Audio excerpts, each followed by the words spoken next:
Matt Brooks, Executive Director of the Republican Jewish Coalition. Incredible to be with you here in Nevada at the RJC convention, the leadership gathering of the year. I understand we have over 700 people gathered here today. How is that going for you? Oh, it's spectacular. And first of all, it's an honor to be with you and great to be on your show. And it's great to be together with everybody in person after a year and a half hiatus due to the pandemic. I think you'll recall that we were about to literally we canceled our event on the eve of our event last year. We were going to have the President of the United States, the Vice President, Secretary Pompeo, an incredible lineup, and we got caught right at the start of COVID, and then the governor of Nevada shut the whole state down that Monday. So it's great to be back, and we're thrilled by the turnout and the excitement, the enthusiasm of the attendees. Especially after the terrific results that we saw in the elections on Tuesday. So it's going to be an incredible, incredible weekend. Well, Matt, I remember I was actually planning on joining you last year, so I'm so thrilled to be here in person. And I can tell you just walking through the hallways that the energy here is fantastic. I think that people in the Republican Party are really feeling energized from the Youngkin victory in Virginia. Is that your sense right now? Oh, there's no question. The results from Tuesday were seismic. I mean, it is, I think, an incredible predictor. I think the results from Tuesday are going to presage an incredibly strong Republican wave heading into the midterms in 2022.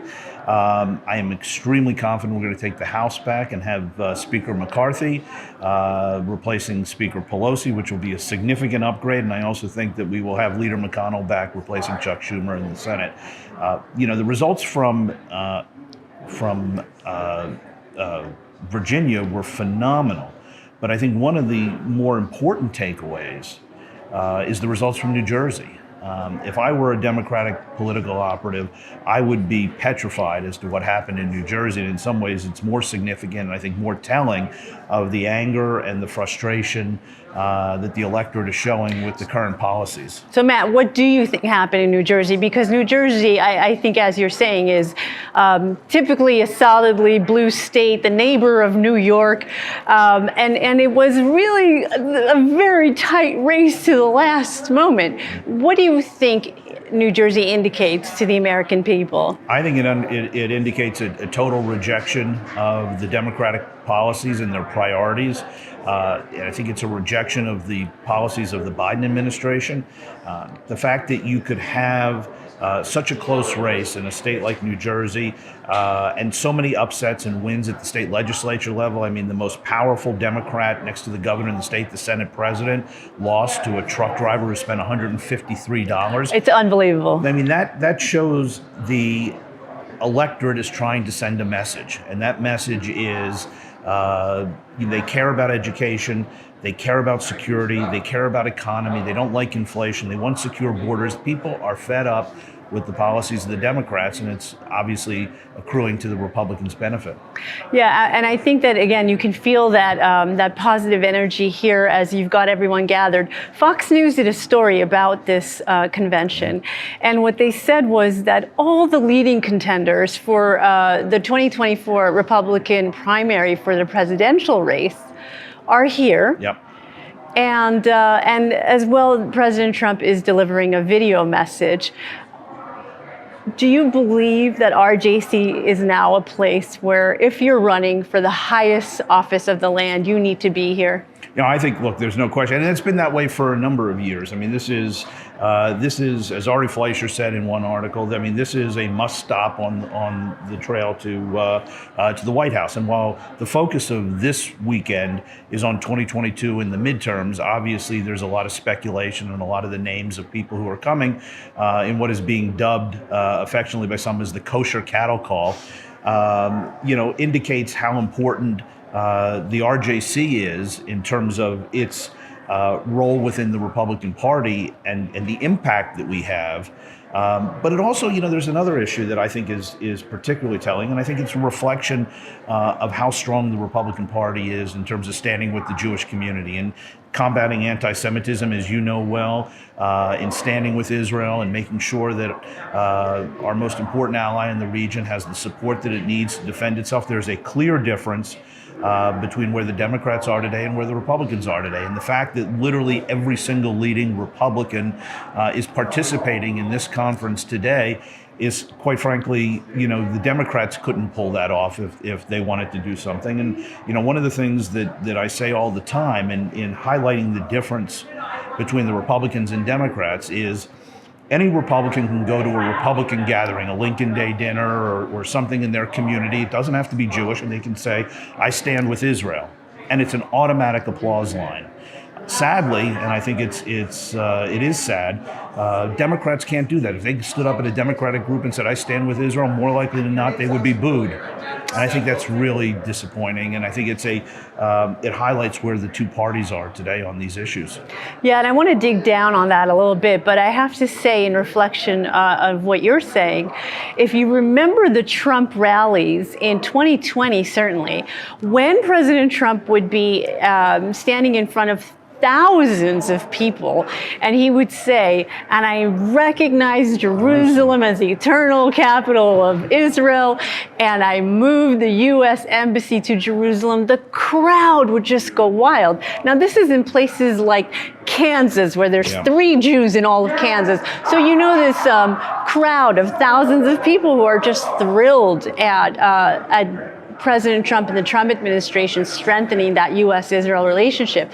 It was not because it was Jews in the audience. And I think it also highlights the significant and I think under-recognized relationship between the evangelical community and the Jewish community. And it's something that I think is invaluable. If you care about Israel, we need to embrace and appreciate all that our evangelical brothers and sisters have done in terms of committing themselves and expending of the political capital to stand with us. And I think that's one of the reasons that these issues, in addition to the support that the Republicans get in the Jewish community, I think the support that they also get from the evangelical community on these issues reinforces the whole message. Exactly right, and I think the numbers and the evidence bears that out.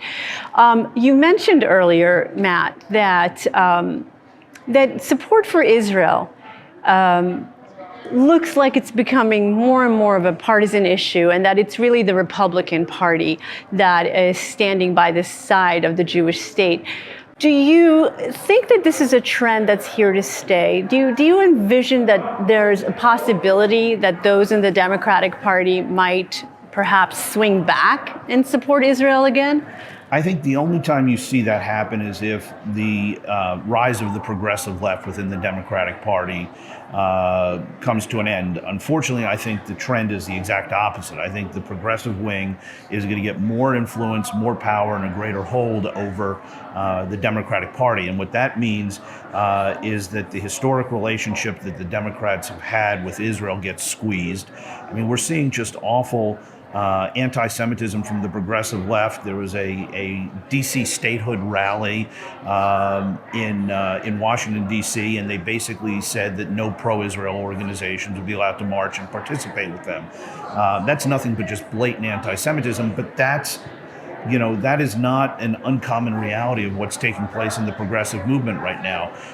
You have Democratic members of Congress standing on the well of the United States Congress, calling Israel an apartheid state and accusing them of ethnic cleansing and genocide, and not standing up to support much-needed aid for the Iron Dome to replenish the Iron Dome batteries, which have saved literally tens of thousands of not just Israeli lives, but American lives who are living there as well. And so it's inconceivable to me how far the Democratic Party has moved away from Israel, given the strong history it's had, in over the years since the founding of Israel. Yeah, I think that there was a time where we knew that there were two issues that would always remain bipartisan. One was support for Israel. The other one was fighting anti-Semitism. And unfortunately, we're seeing a degradation of both of those in the Democratic Party.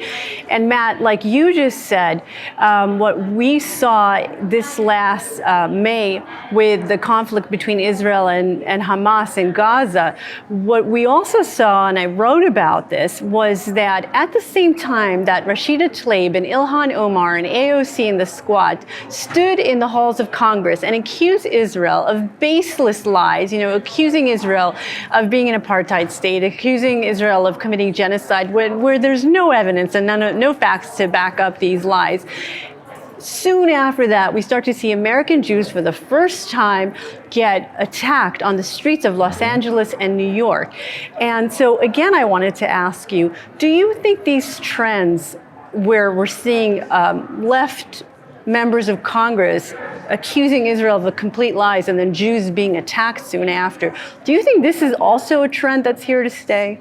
Again, I hope not, but I am not particularly sanguine about where this is all heading.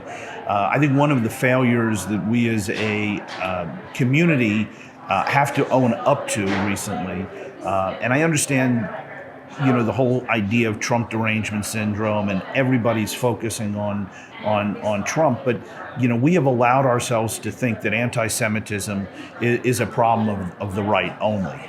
And that, whether it's white nationalists and neo-Nazis, that anti-Semitism is a problem of the far right, when in reality, it's just as strong a problem on the left as well. And we've had blinders on to the anti-Semitism of the left that has been allowed to fester and to grow and to percolate. And we're seeing that, we're seeing the results of that.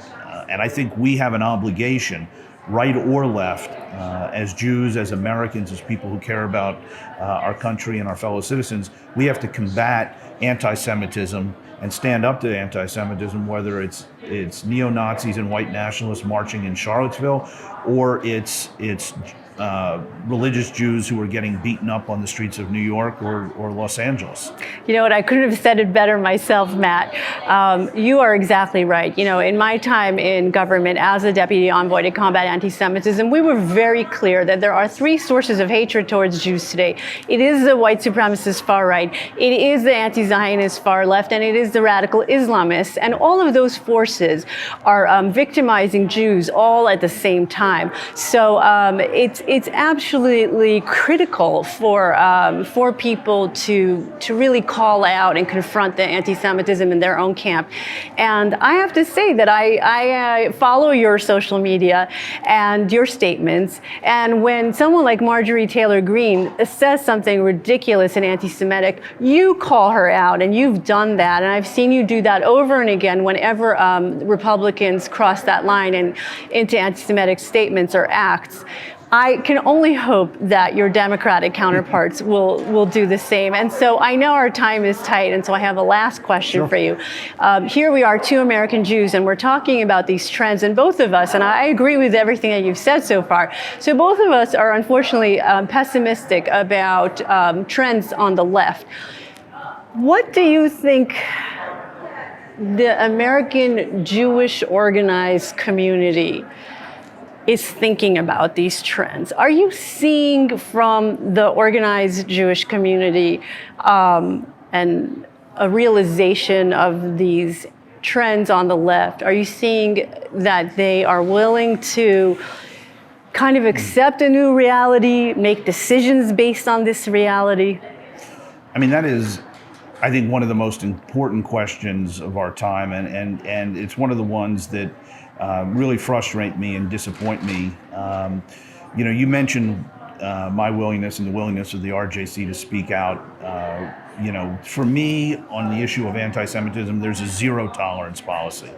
I think there is absolutely no place for anti-Semitism, and there's no place for politics when it comes to anti-Semitism, and that is why we will speak up forcefully when it's on the left and when it's within our own party, and do what we can to defeat those elements. And we've actually put, real money behind trying to defeat some of these bad actors in our party, and to cut off the oxygen and the support, and portray them as the outliers they are, and to make sure that it's unacceptable within the party. But on a broader sense, on the Israel stuff, one of the things that frustrates me is a lack of introspection, I guess, on the part of, many of the other organizations in the Jewish community. You listen to the press releases and you listen to things that they put out, and they continue to talk about the strong bipartisan support for Israel in Congress and the historic bipartisan, and, they do nothing to I think, really, it's a kabuki dance.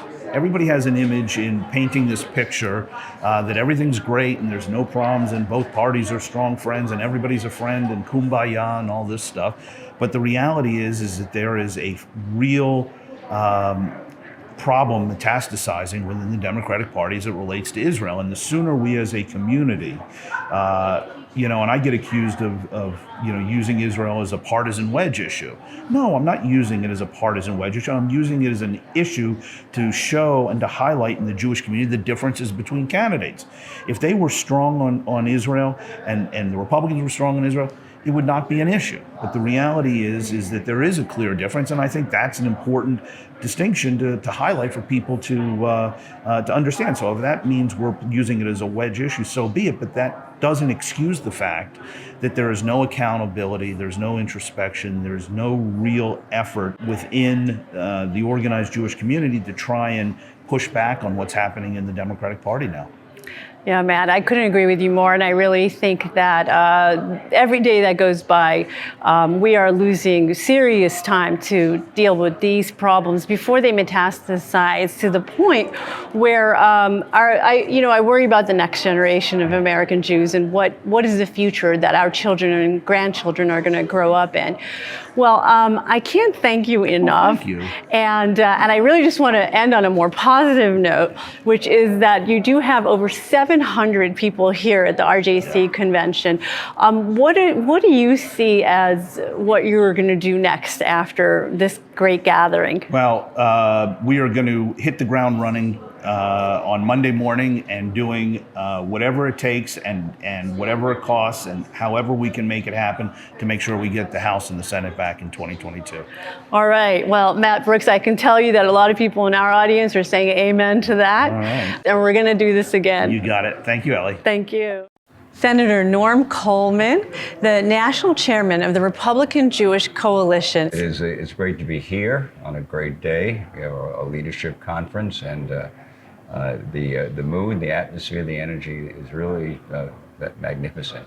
Our team had a very good day last Tuesday, and not just, by the way, in Virginia, but throughout America. And I think a lot of that's reflected in the energy, the enthusiasm that we're experiencing these last few days. Well, I can attest to that because I've been here since this gathering started, and I'm feeling the energy and the enthusiasm in the hallways, in the conversations that are taking place. But let's talk a little bit about Tuesday. So you're referring to the Youngkin victory in Virginia, but also other races across the country. I really want to say Youngkin was kind of the flagship. We grabbed the brass ring. We won a governor's race that, when it began that race, I think wasn't even a question. Chairman Coleman was going to win. In many ways, by the way, this almost mirrors what happened in 2009 when O'Donnell in Virginia beat the odds and got elected, and Chris Christie in Jersey. And in 2010, the Democrats wiped out in a midterm election. I think he lost 60-something, maybe 69 seats, something like that in the House. You have that same feel, but this is not just about history. Some of my Democrat friends would say, well, the party of power loses an election, in a midterm. This is not about just losing in Virginia and coming really close, razor close, thin in Jersey, a state that Biden carried by, 16 points or something like that. But, when the second most powerful Democrat in New Jersey, the governor, the Senate Majority Leader, gets beat by a Republican truck driver who spent $153 on his campaign as Kevin McCarthy, who's going to be the next Speaker of the House. He will be after the 2022 election, said, well, in many ways it was a little mixed feelings because we lost another truck driver under Biden, right? But this one we lost him for a good cause. Well, it is an astounding thing, truly, to see. And I think he spent $153 on the race. You know, some crazy number like that. And I do think it signals a sea change in the country. You know, on election night when we started to see the results, I actually tweeted on my Twitter that America has had enough of the madness. Yeah, they're tired of the madness, tired of the wokeness, tired of them being told what they need to do. And, you know, I mentioned in my opening remarks, you know, we've, you know, folks have had businesses shut down.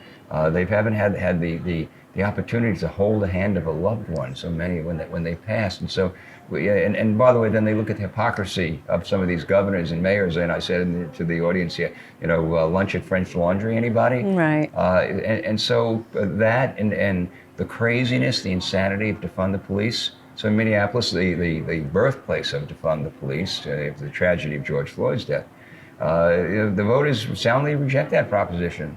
And by the way, the overwhelming support for the rejection for voting against it came from the African American community, okay, community that is impacted, whose kids are being impacted by crime and by violence. They're saying, we want the police there. Yeah, we want better policing. We want community policing. We want somebody who can maintain order. You know, and it's not a social worker. And so you saw America rising up and rising up across the country, you know, in DA races where there were DAs who just simply have never been refusing to, you know, enforce the law.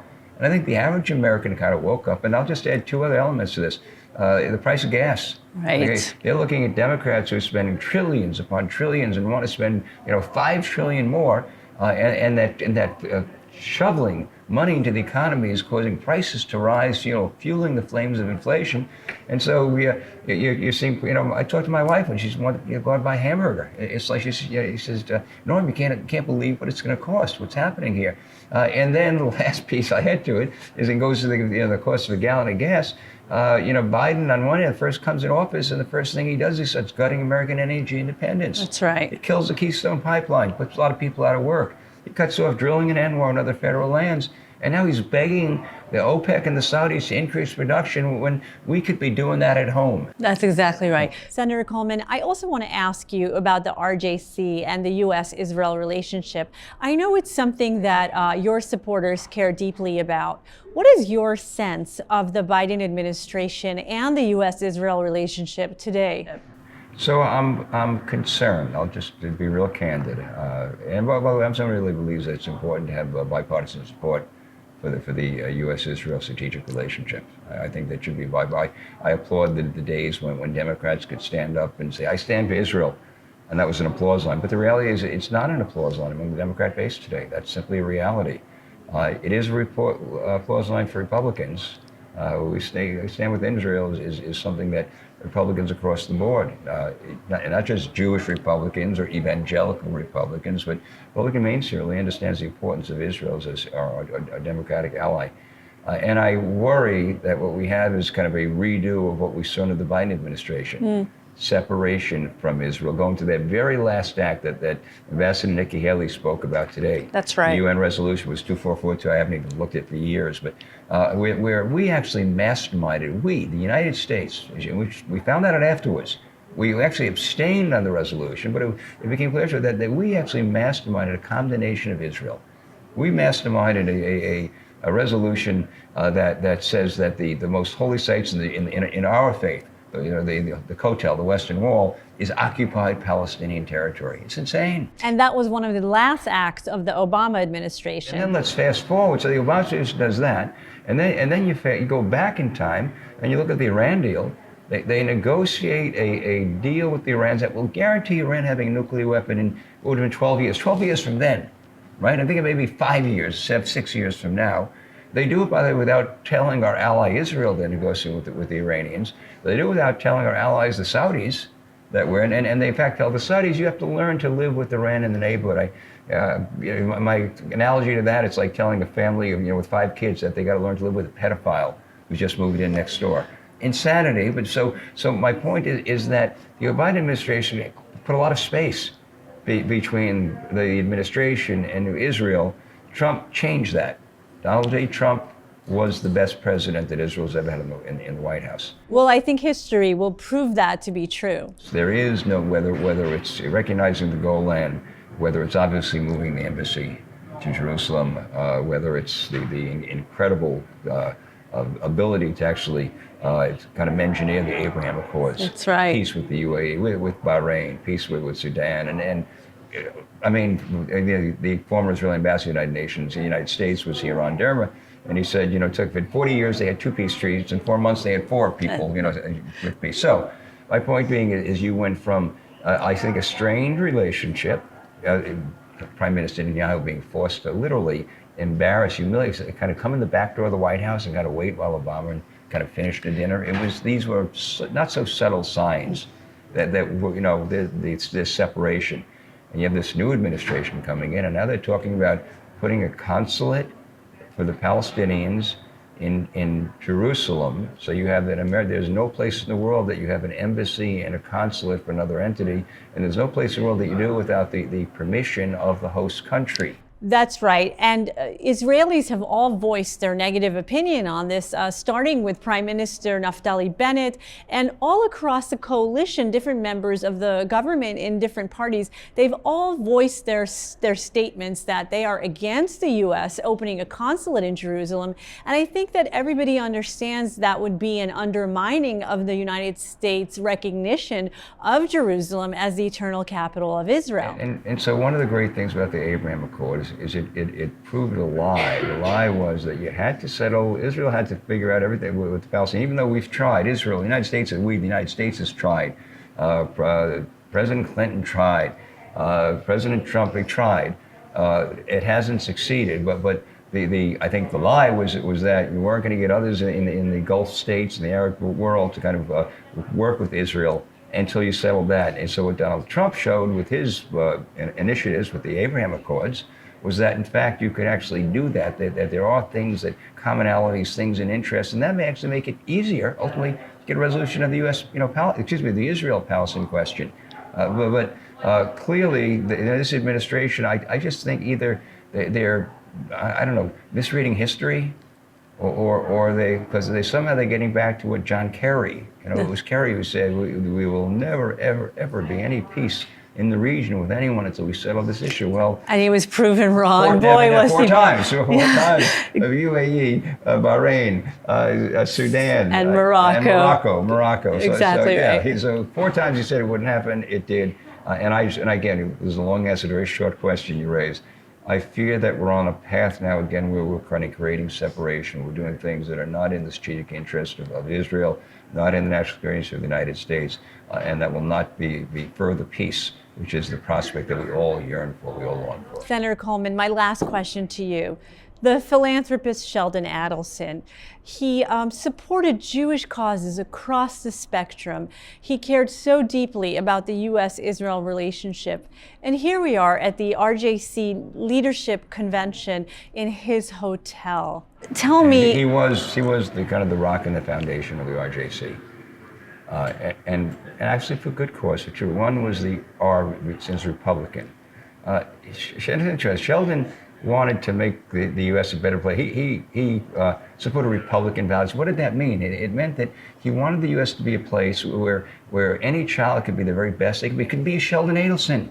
He started out in poverty. He started out in a 1-bedroom apartment, something, sharing rooms with a brother. I mean, he had nothing. Truly the American dream. This is Horatio Alger, the American dream, and he wanted that for everyone else. I can tell you that Sheldon never asked me, even as a senator, ever to do anything that would help him. It was always about changing and ensuring that America was a place that you can continue to grab the brass ring.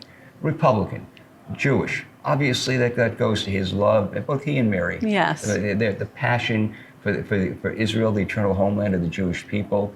And we have had in our history the Jewish people, great philanthropists, the Montefiore's, the Rothschilds. We were blessed to have lived in the time of Sheldon. Exactly right. And what he did for this country, what he did for democracy, what he did for freedom, what he did for Israel, for the Jewish people, is really unparalleled. And so I will miss him, and I'll say this tonight, I miss him also on a personal level. He had a compassion, he had a heart.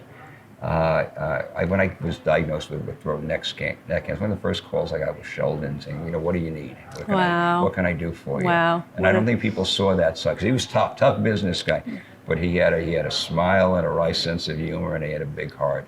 And I will miss him dearly. I think all of us who knew Mr. Adelson were fortunate and blessed to have known him. And I know you're paying tribute to him throughout this weekend. We at JNS also wanted to honor his memory and really share how much we miss him. We also know that we are in such good hands with Dr. Miriam Adelson, such an accomplished woman in her own right and a true lover of both the United States and Israel. And we're looking forward to everything that she will do for the Jewish world in future years. They were a dynamic duo. Exactly right. Dynamic duo, absolutely. So, we'll miss him, and I know she will carry on. Exactly right. Senator Coleman, it's really an honor to have you with us. Really, so much. Thank you. Ari Fleischer, former White House spokesperson, thanks so much for joining me. Ari, I know our time is short, so I want to jump right to it. What is your assessment of the U.S.-Israel relationship today? I'm worried about it. I'm worried that this administration is not embracing the Abraham Accords, for instance, that we should be full-throated welcoming the Abraham Accords and celebrating it, seeking more Abraham Accords. I'm worried about our move toward Iran and away from Israel. So this administration is not as stalwart toward Israel as previous administrations have been, and that's worrisome. It absolutely is. And Ari, what I've heard is that the Biden administration won't even use the language Abraham Accords, Right. Never mind encourage more countries to make peace with Israel. Let's also talk about the Iranian threat. There's been news today about the Iranians moving into the green zone in Iraq, and every day there's more and more bad news coming out of the Iranian regime. Yeah. What is your assessment on that? Well, look what Donald Trump did. You talk about peace through strength. When he took out Soleimani, it sent a signal around the world, but especially to Iran, don't mess. And you know what? It settled things down. When you don't send those signals, they start to probe us, don't they? The Iranians become more aggressive, the world becomes more aggressive. It's a classic lesson, and Joe Biden hasn't learned it. Instead, his lesson seems to be to repeat what President Obama did and try to strike a deal with Iran when Iran has no interest in striking a deal. Ari, do you think that that the Biden administration, there's any chance that they'll switch course with the Iranians, understanding that they are not negotiating partners for the U.S.? No, when you look at who President Biden has surrounded by, when you look at his Secretary of State, when you look at their track record, it's not an encouraging track record. And President Biden himself, remember when he was vice president, when he went to Israel, he wanted to create distance between the United States and Israel over settlement policies. No, I have little faith this administration will turn it around.